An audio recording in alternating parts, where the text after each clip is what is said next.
আজকে আমি খাবারে আছে আমার শুধু কচুর শাক ভাজা আর ভাত আছে, আমি খাবো এখন আজকে।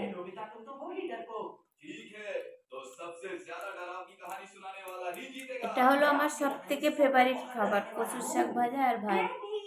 আমি ভীষণ ভালোবাসি খেতে কচুর শাক ভাজা। তো ঠান্ডা পড়ে গেছে বাইরে, আমি তো সোয়েটার পরেছি, কার কার ঠান্ডা লাগছে শীত লাগছে বুঝতে পারছি না। আমার তো লেগে গেছে ঠান্ডা, আর আমি গরম গরম এখন ভাত খাবো। এখন বাজে 9টা।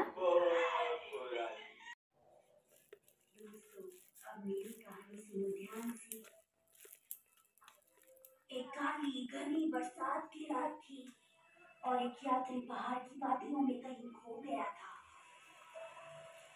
और तभी उसे पुराना घर दिखाई दिया और उसने दरवाजे पर दस्तक दी।